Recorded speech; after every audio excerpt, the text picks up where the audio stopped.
Assalamualaikum warahmatullahi wabarakatuh. Bismillahirrahmanirrahim.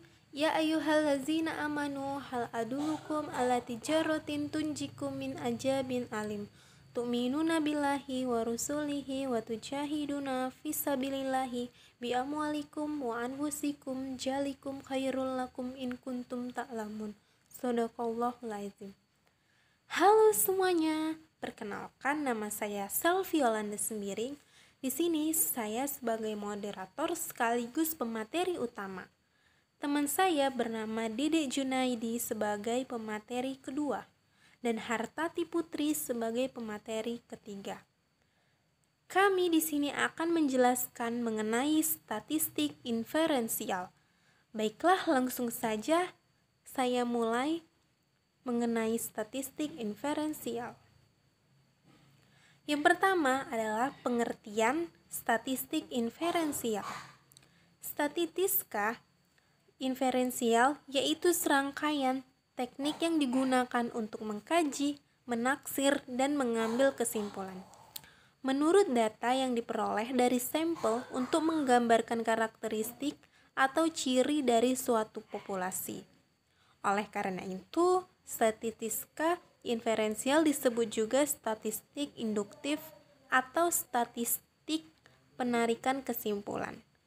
Dalam statistika inferensial, kesimpulan sanggup diambil sehabis melaksanakan pengolahan serta penyajian data dari suatu sampel yang diambil dari suatu populasi, sehingga sanggup memperlihatkan cerminan yang mendekati bergotong royong dari suatu populasi.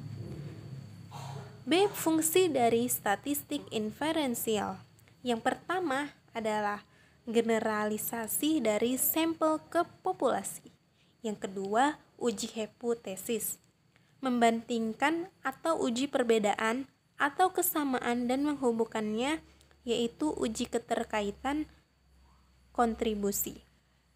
Selanjutnya, C. Ruang lingkup statistik inferensial. A. Probabilitas atau teori kemungkinan. Teori statistik dianggap telah selesai jikalau kita telah selesai menciptakan suatu kesimpulan karakteristik populasi. Untuk membuat kesimpulan mengenai populasi, pada umumnya peneliti terhadap sampel yang diambil dengan teknik tertentu. Cara mengambil sampel penelitian disebut sampling. Jika sampling diambil dengan teknik sampling, maka sampel penelitian tersebut sanggup dikatakan representasi dari populasi. D. Pendugaan populasi atau teori populasi. Populasi yakni himpunan dari unsur-unsur yang sejenis.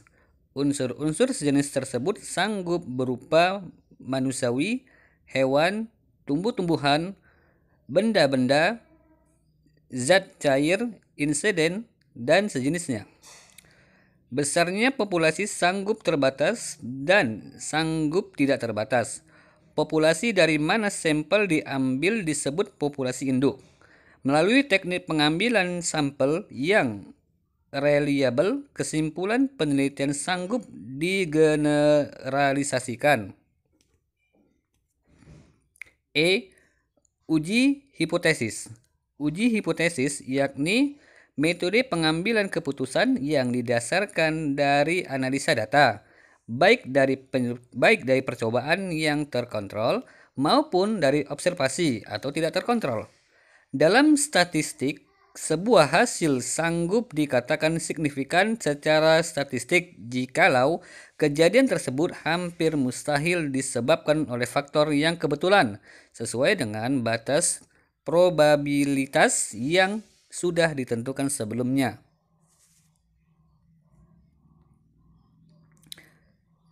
F. Analisis korelasi dan uji signifikasi. Analisis korelasi pertama kali dikembangkan oleh Carl Pearson pada tahun 1900.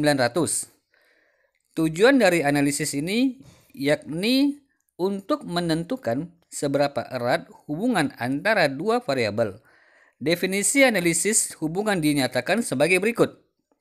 Analisis hubungan yakni suatu teknik statistis yang digunakan untuk mengukur keeratan hubungan atau hubungan antara dua variabel. Pengertian lain menyebutkan korelasi yakni metode statistik yang digunakan untuk mengukur asosiasi atau hubungan antara dua atau lebih variabel kuantitatif. Sedangkan untuk mengukur asosiasi antara dua atau lebih variabel kuantitatif digunakan tes X kuadrat.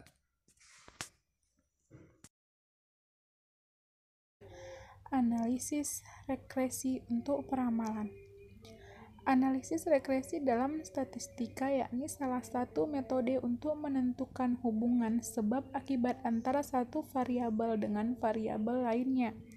Variabel penyebab disebut dengan majemuk istilah, variabel penjelas, variabel eksplanatorik, variabel independen, atau secara bebas variabel X karena seringkali digambarkan dalam grafik sebagai absis atau sumbu X. Analisis varian. Analisis varian yakni suatu metode analisis statistika yang termasuk ke dalam cabang statistika inferensial. Dalam literatur Indonesia, metode ini dikenal dengan banyak sekali nama lain, menyerupai analisis ragam, sidik ragam, dan analisis variansi. Ia merupakan pengembangan dari masalah Behrens-Fisher, sehingga uji F juga digunakan dalam pengambilan keputusan. Analisis varian pertama kali diperkenalkan oleh Sir Ronald Fisher, bapak statistika modern. Dalam praktik analisis varian, sanggup merupakan uji hipotetis lebih sering dipakai maupun pendugaan estimation, khususnya di bidang genetika terapan. Secara umum, analisis varian menguji dua varian atau ragam menurut hipotesis nol bahwa kedua varian itu sama. Analisis kovarian. Analisis kovarian atau ANACOVA yakni uji statistika multivarian yang merupakan perpaduan antara analisis regresi dengan analisis varian ANAVA. Analisis kovarian dikembangkan oleh R.A. Fisher, seorang pakar statistik berkebangsaan Inggris dan pertama kali dipublikasikan pada tahun 1932. ANACOVA merupakan teknik statistik yang sering digunakan pada penelitian eksperimental, dirancang sendiri, dan juga observational.